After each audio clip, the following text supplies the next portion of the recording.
Hi అండి, అందరికీ నమస్కారం. సాఫ్ట్ సొల్యూషన్స్ బ్రో దివాకర్ కార్యక్రమానికి స్వాగతం సుస్వాగతం. ప్రతిరోజు ఏదో ఒక సమస్యతో మన స్టూడియోకి వస్తుంటారు, సొల్యూషన్ అనే కీని తీసుకెళ్తూ ఉంటారు. ఇప్పటికే చాలామంది సొల్యూషన్స్ ఇచ్చాను. కాకపోతే ఈరోజు ఒక వెరైటీ జంట ఒక వెరైటీ సొల్యూషన్ కోసం నా దగ్గరికి వచ్చారు. యాక్చువల్గా లాక్డౌన్లో చాలామంది బాగా డౌన్ అయిపోయారు. ఆర్థికంగా, నైతికంగా, మానసికంగా, శారీరకంగా అన్ని విధాలా డౌన్ అయిపోయారు. అయితే చాలామంది ఫ్యామిలీస్ రోడ్డున పడ్డారు, అడుక్కు తిన్నారు. అటువంటి జాతికి చెందిన ఒక ఫ్యామిలీ రోడ్డున పడి అడుక్కు తింటూ సార్ మరి మేము అంత దారుణమైన సిచ్యువేషన్ లో లేం సార్. ఏదో చిన్న చిన్న ప్రాబ్లమ్స్ కి సొల్యూషన్స్ కోసం వచ్చాం. అయినా మీరు నా దగ్గర 10,000 తీసుకున్నారు కదా. 10,000 ఎందుకు? హలో, కెమెరాలు ఉన్నాయి, మనీ మ్యాటరు ఇక్కడ మాట్లాడకూడదు. యాక్చువల్గా ప్రోగ్రామ్ స్టార్టింగ్ మన ప్రోగ్రామ్ హైప్ చేయడం కోసం కొన్ని వర్డ్స్ వాడుతూ ఉంటాం అనమాట. అది ఓన్లీ మన ప్రోగ్రామ్ పైకి కాదు. మీరు సొల్యూషన్ ఇస్తానని చెప్పి 10,000 తీసుకోవడం ఏంటండి చండాలంగా? హలో మాస్టర్, ఇప్పుడు మనం స్టూడియోకి వచ్చాం.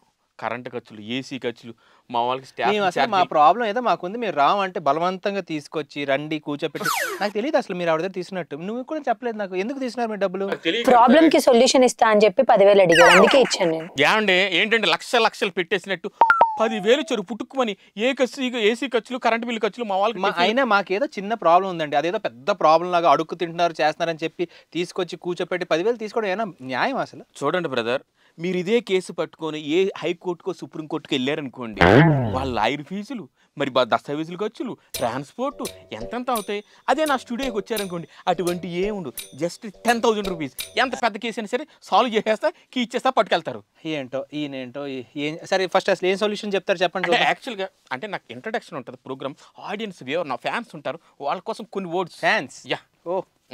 కంటిన్యూ. ఓకే అండి, ఇక్కడ ప్రాబ్లంతో జంట రెడీగా ఉన్నారు, సొల్యూషన్ ఇవ్వడానికి నేను రెడీగా ఉన్నాను, చూడడానికి మీరు కూడా రెడీగా ఉన్నారు. ఇంకెందుకు ఆలస్యం, మన ప్రోగ్రాంలోకి వెళ్ళిపోదాం. ఆ ప్రాబ్లంకి కీ ఏ విధంగా ఇస్తానో వాచ్ ఇట్. యా, అసలు ప్రాబ్లం ఏంటండి? ప్రాబ్లం నాకేం లేదండి, ప్రాబ్లం ఆవిడకుంది. You must ask that question to her. ఉంది ప్రాబ్లం అడగడానికి, అడగండి, సాల్వ్ చేస్తా, కీ ఇస్తా, వెళ్ళేటప్పుడు తీసుకుని వెళ్తా కానీ. ఓకే అమ్మా, నీ ప్రాబ్లం ఏంటి చెప్పు. ప్రాబ్లం అంతా ఈయన వల్లే సార్, మళ్ళీ నన్ను అంటున్నాడు. ప్రాబ్లం నాకేం లేదు, నీకు అనిపిస్తోంది ప్రాబ్లం అని. ప్రాబ్లం నీలో ఉంది, నాకేం లేదు ప్రాబ్లం. I'm good. అసలు నాకంతా ప్రాబ్లం అంతా నీ వల్లనే. హలో, ప్రాబ్లం ఇద్దరులోనూ ఉంది. ఆ ప్రాబ్లం ఏంటో నాకు చెప్తే నేను కీ ఎక్కడ ఉందో తీసుకుని. ఆగండి సార్, ఊకంటే ప్రాబ్లం అంటారు. సొల్యూషన్ చెప్పేది ఏం లేదు కానీ ప్రాబ్లం అని మాతో అరుస్తున్నారు. 10,000 తీసుకున్నావు కదా, మాట్లాడుకుంటున్నావు కదా, మధ్యలో ఎందుకు దూరుతావు? రాజు గారు, ఇవి కట్ చేసుకోండి సార్. నీకు అనిపిస్తుంది, అలా ఏం లేదు. You must talk genuinely. నీ వల్లనే ప్రాబ్లం అంతా. నీ వల్లనే నీ వల్లనే నీ వల్లనే నీ వల్ల అని చెప్తున్నా. నీ వల్ల అని చెప్తున్నా. నీ వల్ల సరే, నా వల్ల కాదు, నా వల్ల. అది ఇప్పుడు ఒప్పుకున్నావా? నీ వల్ల గొడవ, అర్థమైన పంచాయతీలని. ఏంటో పంచాయతీ ఏంటంటే న్యూసెన్స్ ఏంటి అసలు? ఏంటి ప్రోగ్రాంలోకి వెళ్దామా? మీకు గొడవైనా సరిపోద్దా? సార్, మా పర్ఫార్మెన్స్ మీకు నచ్చిందా సార్? బాగా కనిపిస్తుంది. కొంచెం ఇలా గొడవ ఆడుకుంటే టీవీలో రేటింగ్ అది బాగా వస్తుంది కాబట్టి. ఓహో, కొంచెం నా హెయిర్ చెప్పండి సార్, కొంచెం చూసి. అవునా? రాజు గారు, ఎంత మంచి జంటను తీసుకొచ్చారండి.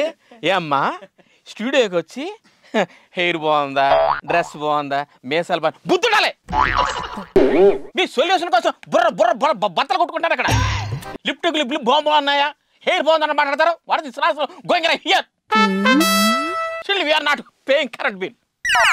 ఇగో, మీరు ఇక్కడ సొల్యూషన్ కోసం వచ్చారు, నేను ఇస్తాను, పట్టుకొని వెళ్ళండి. అంతేగాని గ్లామర్ గురించి మాట్లాడదు. నాకు గ్లామర్ గురించి మాట్లాడాడంటే బీపీ రేజ్ అయిపోద్ది. బుద్ధున్నాడు ఎవడన్నా, అన్నం తింటున్నాడు ఎవడన్నా గ్లామర్ గురించి మాట్లాడుకుంటారా ఇక్కడ సిచ్యువేషన్లో?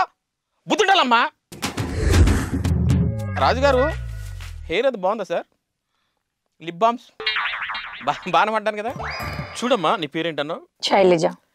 చూడండి శైలజ గారు, ఇటువంటి భర్త దొరకడం నిజంగా మీరు చేసుకున్న అదృష్టం. ఎందుకంటే భర్త అనేవాడు అటు ఆఫీసులో పనిచేసి ఇంటికి వచ్చి మీకు వంటల్లోని వార్పుల్లోని హెల్ప్ చేస్తున్నాడంటే మీరు చాలా హ్యాపీగా ఫీల్ అవ్వాలి. Exactly, that's what I am saying. అయ్యో, మీకు ఇలా అర్థమైందా? ఈయన గారు పనులు వంకబెట్టి ఆఫీస్ మేనేజ్ మరి పనులు చేస్తున్నాడండి. అంటే డ్యూటీకి వెళ్ళడం మేనేజ్, డ్యూటీకి వెళ్ళకుండా ఇంట్లో పని చేస్తున్నావా? యా. అదేంటిది? What's wrong man? నాకు నచ్చాయి, ఇంట్లో పనులన్నీ చేసుకుంటున్నాను హ్యాపీగా, ఇల్లంతా క్లీన్ చేస్తున్నా, వంట చేస్తున్నా, అండ్ గిన్నెలు తోముతున్నా, బట్టలు తూగుతున్నా. సో ఇవన్నీ పనులు చేసిన తర్వాత డ్యూటీకి వెళ్ళడం టైం ఎక్కడ దొరుకుతుంది బ్రో? కల్లాపు చల్లుతున్నావా? కల్లాపు కూడా చల్లుతా, ప్యాడ్ వేసి మరి చల్లుతా, వేస్తున్నావా? అన్నీ వేస్తా. ఎన్ని చుక్కలు ముగ్గొచ్చు? నీకు ఎన్ని చుక్కలు వచ్చో దానికి ఒక ఎక్కువ ఎక్స్ట్రా చుక్క వచ్చు నాకు. 24? Yeah 32 also. 50 చుక్కల ముగ్గు. 52 ఆల్సో. రథం కూడా వేస్తావా ముగ్గు? ఒక్క నిమిషం ఆగు. శైలు, నీకు ఎన్ని దోశలు వేయడం వచ్చు? వెరైటీస్ ఏముందండి, ఒక ఆనియన్ దోశ, ఒక మసాలా దోశ, మహా అంటే ఇంకొక రకం అంతే. 2, 3. నాకు 32 దోశలు వచ్చు. నీకు ఎన్ని మాక్టైల్స్ వచ్చు? ఒక 2 రకాలు అయి ఉంటాయండి. నాకు 26 రకాలు వచ్చు. అది మ్యాటర్ అక్కడ. మరి నీకు ఎన్ని బిర్యానీ చేయడం వచ్చు? ఏముందండి, ఒక దమ్ బిర్యానీ, ఒక వెజిటేబుల్ బిర్యానీ. నాకు 8 రకాలు వచ్చు. ఇన్ని వంటకాలు వచ్చిన తర్వాత ఇంట్లో ఎందుకు బయటకు వచ్చి రెస్టారెంట్ బిజినెస్ పెట్టుకోవచ్చు కదా? ఎందుకు రెస్టారెంట్ బిజినెస్? నేను మా ఆవిడ కోసం చేస్తా, తన హ్యాపీనెస్ కోసం చేస్తా, నేను ఇంట్లోనే చేస్తా. ఆవిడ హ్యాపీగా ఫీల్ అవ్వట్లేదు, అనీజీగా ఫీల్ అవుతుంది కదా? అలవాటు అవుతుంది మెల్లిమెల్లిగా. ఓ నెమ్మదిగా అలవాటు అవుతుంది. అది నువ్వు ఉద్యోగం మానేసావు. అది కాదండి, నేను ఒకటి అడిగితే చెప్పండి. మా ఫ్రెండ్ ఒక ఆమె ఉంది, వాళ్ళ హస్బెండ్ సివిల్ కాంట్రాక్టర్ గా వర్క్ చేస్తున్నాడు. ఇంకొక ఫ్రెండ్ ఉంది, ఆయన సాఫ్ట్వేర్ గా పని. అలా ఒక్కొక్క ఫ్రెండ్ వాళ్ళ హస్బెండ్స్ వేరే లెవెల్లో ఉన్నారు. వాళ్ళని అడిగారు అనుకో, నేను చెప్పాలి నా భర్త ఇంట్లో జాకెట్లు ఉతుకుతున్నాడు, ముగ్గేసుకుంటున్నాడు, బాసలు కడుగుతున్నాడు అని చెప్పుకోమంటారా? ఎలా తప్పే ఉంది? అది చూడండి ఎలా మాట్లాడుతున్నాడు. తప్పే ఉందండి. ఇప్పుడు మా ఆయన ఇంట్లో పనులు చేస్తున్నాడు, ఈ పనులన్నీ చేస్తున్నాడు, చెప్పుకోండి తప్పేంటి? నేను ఇప్పుడు లాక్డౌన్ లో చేసినప్పుడు తప్పు లేదు, అయిన తర్వాత చేస్తే తప్పేంటండి? అయినా మీకు విషయం చెప్పిన, ఇప్పుడు నా భార్య బయటికి వెళ్ళి ఉద్యోగం చేస్తుంది, నాకు చాలా చాలా గర్వంగా ఉందండి. నేను గర్వంగా అందరికీ చెప్పుకుంటున్నా, అలాగే తను కూడా చెప్పుకోమనండి. తప్పే ఉందండి అందులో. ఆడోళ్ళు చేస్తే గర్వంగా ఉంటదండి. అది మగవాడు అలా పనులు చేస్తే నాకు గర్వంగా ఎలాగా ఉంటది. పోనీ ఒక వంట పనితో ఆపుతున్నాడా? లేదు, ఆ పనులు తప్ప ఇంకా అన్ని పనులు చేస్తున్నాడు కదా, అదే నా ప్రాబ్లమ్. ఏ పనైనా ఆడవాళ్ళ పని మగవాళ్ళ పని అని లేదండి. పనే ఇంటి పనులు అవి చేసుకోవాలి. అమ్మాయి బయటికి వెళ్ళి కష్టపడుతున్నప్పుడు నేను ఇంట్లో అవి చేస్తున్నా. What's wrong? ఇప్పుడు చెప్పండి, ఏం చెప్తారు చెప్పండి. అడుగుతుంది కదా, చెప్పు. నువ్వు పెద్ద సొల్యూషన్ ఇస్తాను, 10,000 తీసుకున్నాక చెప్పు. నువ్వు బాబు, నువ్వు ఇచ్చింది 10,000. నేను ఎవరు? ఆవిడిచ్చింది. అదేనయ్యా, ఇచ్చింది 10,000. దాని కరెంట్ బిల్లుకి మీరు టిఫిన్లకి మొత్తం ఆటిగా సరిపోయింది. ఇప్పుడు మీరు 10 సార్లు 10,000 అనొద్దు. మళ్ళీ రిమార్క్ రాజు గారు, అది కట్ చేసేయండి సార్. మీరు తీసుకున్నారు కాబట్టే కదా అనేది. అలా కాదు, మన ఛానల్ కి 10,000 ఇస్తే కానీ కరెంట్ బిల్ కట్టలేరా? ఆ లెవెల్లో ఉన్నారు. మరి ఆ స్టేజ్ లో ఉంది అవి ఛానల్. చూడండి అమ్మా, అవి మా పర్సనల్, ఓకేనా? మీకు సొల్యూషన్ కావాలి, సొల్వ్ చేయొద్దు, అర్థమైందా? మీ కీ కావాలి, అర్థం? మమ్మల్ని కెలకొద్దు, ఓకే? ఫస్ట్ ఆ కీ ఏంటో చెప్పండి. అసలు మీకు ప్రాబ్లం ఎక్కడి నుంచి స్టార్ట్ అయింది, ఎప్పుడు స్టార్ట్ అయింది? లాక్డౌన్ ముందు అంతా బానే ఉందండి, అంతా సవ్యంగానే జరిగింది. ఆ లాక్డౌన్ తర్వాతకి ప్రాబ్లమ్స్ అన్ని స్టార్ట్ అయ్యాయి. సర్లే, ఎలాగో లాక్డౌన్ వచ్చింది కదా, ఇద్దరం ఇంట్లోనే ఉంటున్నాం కదా, వర్క్ షేర్ చేసుకుందామని మొదట్లో అంతా బానే ఉంది. 50-50 వర్క్ పర్సన్ షేర్ చేసుకున్నాం. తర్వాత చిన్న చిన్నగా నేను ఇంట్లో ఖాళీగానే ఉంటున్నాను ఉద్దేశంతో ఫస్ట్ కర్రీ చేయడం నేర్పించాను, పులుసు నేర్పించాను, అంట్లు తోడడం నేర్పించాను, ఇల్లు తోడడం నేర్పించాడు. సర్లే, ఈ పనులు నేర్పించినందుకు నాతో హెల్పింగ్ గా ఉంటాడంటే ఆ పనులన్నీ చేస్తూ ఆఫీస్కి వెళ్ళడం మానేశాడండి. నేను ఆఫీస్ నుంచి రాగానే అన్ని పనులు చేసి బెడ్ రెడీ చేసి కూర్చుంటున్నాడు. Hey bro, you know something, I'm a good learner.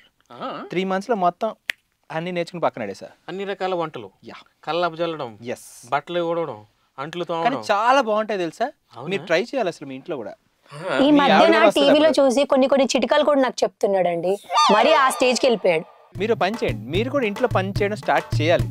It will be really fun. చూడండి సార్, చూడండి అలా పూర్తిగా మారిపోయిన చంద్రముఖి లాగా. చూడండి ఒకసారి. నన్ను చేయవ, అడిగి తెలియదు, నేను ఉద్యోగం చేస్తూ పనులు ఇట్లా చేస్తున్నానని. అసలు ఈ విషయం చెప్పనండి, మీరు కూడా ఇంట్లో పనులు చేయడం స్టార్ట్ చేయాలి. చాలా బాగుంటుంది, you will love it man. Yeah. చూడ, మీ ఆవిడ చేస్తే తిడుతుంది, మా ఆవిడ చేయకపోతే తిడుతుంది. నువ్వు చించక్క ఉద్యోగం మానేసి ఇంట్లో పని చేస్తున్నావు. నాకు ఉద్యోగం ఇంట్లో పని రెండు తప్పు. నాకు యాక్చువల్గా ఇటువంటి ఇష్టం ఉండవు. ఎందుకంటే మగాడు డ్యూటీ చేసుకోవాలి, ఆడది ఇంట్లో పని చేసుకోవాలి, అదేమో ఫార్మాలిటీ. ఎందుకంటే నేను సిస్టమేటిక్గా పెరిగాను, నాకు ఇలాంటి అంటే కూడా నచ్చు. నీకు విషయం తెలుసా, నేను మా ఇంటికి వెళ్ళి ఆఫీస్ నుంచి వచ్చి ఇలా కూర్చున్నాను కుర్చీలోని, మావిడ పరిగెట్టుకుంటూ వచ్చింది. ఎందుకు? షూ తీయడానికి. పతిభక్తి, అపారమైన పతిభక్తి. యాక్చువల్గా నేను మా ఇంట్లో చీపులు ఎక్కడ పెట్టాలని నేను చెప్తాను, ఆడవాళ్ళు ఎక్కడ ఉండాలని నేనే చెప్తాను. అందరిని కంట్రోల్లో చేస్తాను. నీకు విషయం తెలుసా, ఎవరైనా భార్య భర్తని ఏమండి అని పిలుస్తుంది, కానీ మా ఆవిడ అలా పిలవదు, పులి అంటది. ఒక్కోసారి రాత్రులు నిద్రలో అని గాండ్రిస్తూ. పులిగారు, మీకు ఏదో ఫోన్ వస్తుంది చూడండి. వచ్చిన తర్వాత చేస్తానే, అయిపోయింది. గిన్నెలు తోమలేదా, వచ్చేసి తోమేస్తాను, ఫోన్ పెట్టి తొడుగుతాను కదా, గుత్తొంకే కూర ఈ నైట్. ఓకే చేస్తానులే. యాక్చువల్గా ఎక్కడ ఉన్నా నేను అది పులి గాండ్రింపు అది ఇది అన్నారు. కాదు, అంట్లు తోమే దగ్గర విన్నారా? వినిపించింది. ఓహో, వాళ్ళకి కూడా మైక్ ఉంది కదా. విమ్ బార్ బాగుంటుంది, వాడండి, క్లీన్గా వస్తాయి.